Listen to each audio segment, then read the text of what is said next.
Certainly, I would say na reforms in the responsibilities and the functions of the barangay are necessary. Napapanahon ng mapag-aralang mabuti ang tungkulin o responsibilidad ng mga opisyal ng barangay.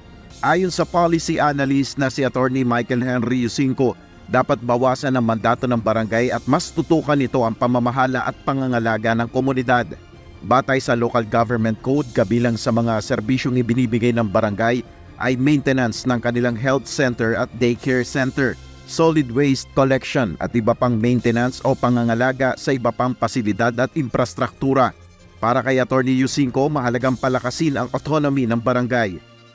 Dapat bawasan ng responsibility as an implementing agent of the national government ang mga barangays. Because that gets in the way of their local autonomy. Kasi once na ang isang barangay ay nagiging na lang ba, parang nagiging foot soldier na lang ng mga national government, malaking trabaho na 'yun. Dapat rin anyang baguhin ang kultura at sistema kung saan nagagamit ang barangay officials ng mga kandidato sa national elections. Kailangan nating emphasize na yung barangay, yung mga barangay officials, ang kinakatawan nila is yung komunidad. No?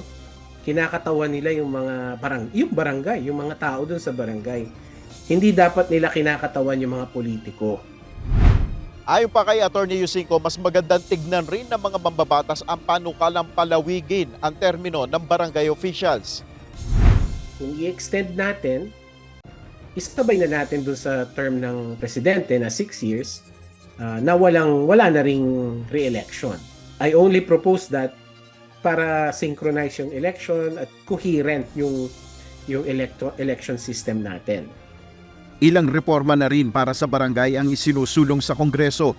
Kabilang na dito ang itinutulak ng kapatid ni Pangulong Ferdinand Marcos Jr. na si Senator Amy Marcos na pagpapalawig ng termino at bawasan ang workload ng barangay officials. Nel Baribuhok, UNTV News and Rescue, Diyos ang aming sandigan, serbisyo publiko ang aming pinahalagahan.